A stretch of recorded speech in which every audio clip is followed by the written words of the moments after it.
Because ಇದು ಹೃದಯಗಳ ವಿಷಯ, ಈ ವಿಷಯ ವಿಷಯ. ನಮಸ್ಕಾರ ಶಿವಮೊಗ್ಗ. ನಮ್ಮ ಊರಿನಲ್ಲಿ ನಡೆದ ಒಂದು ವಿಶೇಷ ಕಾರ್ಯಕ್ರಮದ ಝಲಕನ್ನು ನಿಮ್ಮ ಮುಂದೆ ಇಡೋ ಒಂದು ಸಣ್ಣ ಪ್ರಯತ್ನ. ಶಿವಮೊಗ್ಗ ಇವತ್ತು ಬೇರೆಯದೇ ಒಂದು ಅಂದ ಹೊಂದಿತ್ತು. ಸಂಭ್ರಮದ ವಾತಾವರಣ, ಸುಂದರ ಅಲಂಕಾರ ಮತ್ತು ಜನರ ಉತ್ಸಾಹ ಈ ದಿನವನ್ನು ಇನ್ನಷ್ಟು ಅರ್ಥಪೂರ್ಣವಾಗಿಸಿತ್ತು. ಹೌದು, ದಿನಾಂಕ 15/7/2026 ಕರ್ನಾಟಕ ರಾಜ್ಯ ರಸ್ತೆ ಸಾರಿಗೆ ನಿಗಮದ ಪರಿಶಿಷ್ಟ ಜಾತಿ ಮತ್ತು ಪರಿಶಿಷ್ಟ ಪಂಗಡಗಳ ಅಧಿಕಾರಿಗಳು ಮತ್ತು ನೌಕರರ ಸಮನ್ವಯ ಸಮಿತಿಯವರಿಂದ ಸಂವಿಧಾನ ಶಿಲ್ಪಿ ಡಾಕ್ಟರ್ BR ಅಂಬೇಡ್ಕರ್ ರವರ 135ನೇ ಜಯಂತಿ ಮತ್ತು ನಿಗಮದ ನೌಕರರ ಮಕ್ಕಳಿಗೆ SSLC ಮತ್ತು ದ್ವಿತೀಯ PUCಯಲ್ಲಿ ಹೆಚ್ಚಿನ ಅಂಕಗಳನ್ನು ಪಡೆದ ಮಕ್ಕಳಿಗೆ ಪ್ರತಿಭಾ ಪುರಸ್ಕಾರ ಸಮಾರಂಭವನ್ನು ಏರ್ಪಡಿಸಲಾಗಿತ್ತು.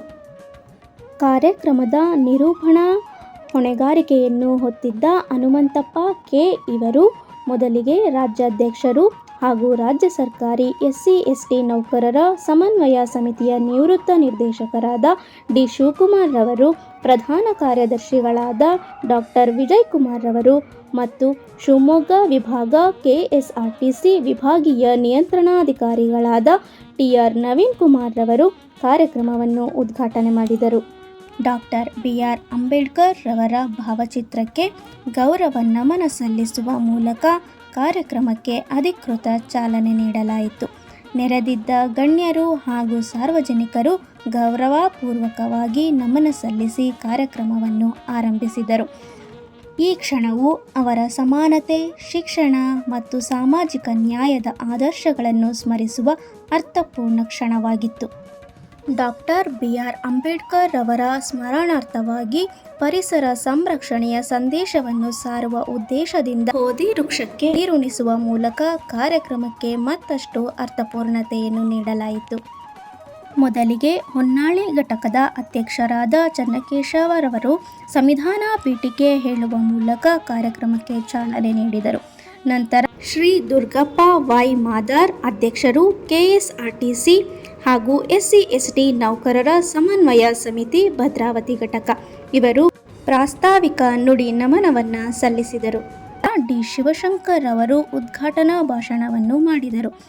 ಮುಖ್ಯ ಅತಿಥಿಗಳಾದ ನಿಧಿ C. Sanghamitra, Ambedkar study circle Chikkamagaluru ಇವರು ಅಂಬೇಡ್ಕರ್ ರವರ ಚಿಂತನೆ ಮತ್ತು ಆದರ್ಶಗಳ ಬಗ್ಗೆ, ಹಿಂದಿನ ಮತ್ತು ಮುಂದಿನ ಜೀವನದ ಬಗ್ಗೆ ಸಂಕ್ಷಿಪ್ತವಾಗಿ ತಿಳಿಸಿದರು. ನಂತರ ಸಂಸ್ಥೆಯ ನಿವೃತ್ತ ಎಲ್ಲ ಸಮುದಾಯ ನೌಕರರನ್ನು, ಹಿಂದೂ, ಮುಸ್ಲಿಂ, ಕ್ರೈಸ್ತ ಎಲ್ಲ ಸಮುದಾಯದ ನೌಕರರನ್ನು ಪರಿಗಣಿಸಿ ಅವರಿಗೆ ಅಭಿನಂದನಾ ಸೇವಾ ಪ್ರಮಾಣ ಪತ್ರ ನೀಡಿ ಪುರಸ್ಕಾರ ಮಾಡಲಾಯಿತು. ಪ್ರಯಾಣಿಕರ ಸುರಕ್ಷಿತ ಹಾಗೂ ಸುಗಮ ಪ್ರಯಾಣಕ್ಕಾಗಿ ಹಲವು ವರ್ಷಗಳ ಕಾಲ ನಿಷ್ಠೆಯಿಂದ ಸೇವೆ ಸಲ್ಲಿಸಿದ ಇವರು ತಮ್ಮ ಶ್ರಮ, ಸಮರ್ಪಣೆ ಮತ್ತು ನಿಷ್ಠೆಯನ್ನು ನಾವು ಗೌರವಿಸಲೇಬೇಕು. ಹಾಗೂ ಸಂಸ್ಥೆಯಲ್ಲಿ ಕರ್ತವ್ಯ ನಿರ್ವಹಿಸುತ್ತಿರುವಾಗ ಅಪಘಾತವಾಗಿ ಮರಣ ಹೊಂದಿದ್ದ ಶ್ರೀ ಜ್ಯೋತ್ಯಪ್ಪ ಬೋಸಾರೆರವರು ಮತ್ತು ಮಹೇಶ್ವರಪ್ಪನವರು ಹೃದಯಾಘಾತದಿಂದ ಅಕಾಲಿಕ ಮರಣ ಹೊಂದಿದ್ದರು. ನಂತರ ರಾಮನಗೌಡ ಸಾಹುಕಾರ್ ರವರು ಅನಾರೋಗ್ಯದಿಂದ ಮರಣ ಹೊಂದಿರುತ್ತಾರೆ. ಹಾಗೂ ನಮ್ಮ ಕರ್ನಾಟಕದ ಗಾನಕೋಗಿಲೆ S. ಜಾನಕಿರವರು ಇವರೆಲ್ಲರಿಗೂ ಕೂಡ ಈ ಕಾರ್ಯಕ್ರಮದಲ್ಲಿ 1 ನಿಮಿಷದ ಮೌನಾಚರಣೆ ಮಾಡುವ ಮೂಲಕ ಗೌರವ ಸಲ್ಲಿಸಲಾಯಿತು. ನಮ್ಮ ಶಿವಮೊಗ್ಗ ಜಿಲ್ಲೆಯ ಮಾನ್ಯ ಜಿಲ್ಲಾಧಿಕಾರಿಗಳಾದ ಶ್ರೀ ಪ್ರಭುಲಿಂಗ ಕಾವಳಿ ಕಟ್ಟೇರವರು SIR ಪ್ರಕ್ರಿಯೆಯಲ್ಲಿ ಕಾರ್ಯನಿರತರಾಗಿದ್ದರೂ ಸಹ ಬಿಡುವು ಮಾಡಿಕೊಂಡು ಕಾರ್ಯಕ್ರಮಕ್ಕೆ ಆಗಮಿಸಿ ಕಾರ್ಯಕ್ರಮದಲ್ಲಿ ಅಂಬೇಡ್ಕರ್ ರವರ ವ್ಯಕ್ತಿತ್ವ ಹಾಗೂ ಅವರ ಆದರ್ಶಗಳ ಬಗ್ಗೆ ಮಾತನಾಡಿದರು. ಜಿಲ್ಲೆಯ ಸಮಗ್ರ ಅಭಿವೃದ್ಧಿ, ಜನಸೇವೆ ಮತ್ತು ಸುಶಾಸನಕ್ಕೆ ನಿರಂತರವಾಗಿ ಶ್ರಮಿಸುತ್ತಿರುವ ನಮ್ಮ ಗೌರವಾನ್ವಿತ ಜಿಲ್ಲಾಧಿಕಾರಿಗಳಿಗೆ ಹೃತ್ಪೂರ್ವಕ ಅಭಿನಂದನೆಗಳನ್ನು ಸಲ್ಲಿಸುತ್ತಾ ಗೌರವವನ್ನು ಅರ್ಪಿಸಲಾಯಿತು. ನಂತರ ನಾವು ಕಾರ್ಯಕ್ರಮದ ಕೊನೆಯ ಹಂತದಲ್ಲಿದ್ದೇವೆ. ನಿಗಮದ ನೌಕರರ SSLC ಮತ್ತು PUCಯಲ್ಲಿ ಹೆಚ್ಚಿನ ಅಂಕಗಳನ್ನು ಪಡೆದ ಮಕ್ಕಳಿಗೆ ಪ್ರಮಾಣ ಪತ್ರವನ್ನು ನೀಡಿ ಪ್ರತಿಭಾ ಪುರಸ್ಕಾರ ಮಾಡಿದರು. ತಮ್ಮ ಅದ್ಭುತ ಸಾಧನೆಯ ಮೂಲಕ ಈ ಮಕ್ಕಳು ತಮ್ಮ ತಂದೆ ತಾಯಿಗೆ ಹೆಮ್ಮೆ ತಂದಿದ್ದಾರೆ. ಅವರ ಪರಿಶ್ರಮ, ಶಿಸ್ತು ಮತ್ತು ನಿರಂತರ ಪ್ರಯತ್ನವೇ ಈ ಯಶಸ್ಸಿನ ಹಿಂದೆ ಇರುವ ನಿಜವಾದ ಶಕ್ತಿ. ಇಂತಹ ಪ್ರತಿಭಾವಂತ ವಿದ್ಯಾರ್ಥಿಗಳು ಮುಂದೆಯೂ ಉನ್ನತ ಶಿಕ್ಷಣ ಪಡೆದು ಸಮಾಜಕ್ಕೆ ಮಾದರಿಯಾಗಿ ತಮ್ಮ ಕುಟುಂಬದಷ್ಟೇ ಅಲ್ಲದೆ ರಾಜ್ಯ ಮತ್ತು ದೇಶಕ್ಕೂ ಕೀರ್ತಿ ತರಲಿ ಎಂಬ ಹಾರೈಕೆಯೊಂದಿಗೆ ಅವರನ್ನು ಗೌರವಿಸಲಾಯಿತು. ಅಂತಿಮವಾಗಿ ಸನ್ಮಾನ, ಗೌರವ ಮತ್ತು ಶುಭ ಹಾರೈಕೆಗಳೊಂದಿಗೆ ನಡೆದ ಈ ಕಾರ್ಯಕ್ರಮವು ಎಲ್ಲರ ಮನದಲ್ಲಿ ಅಚ್ಚಳಿಯದ ನೆನಪಾಗಿ ಉಳಿಯಿತು.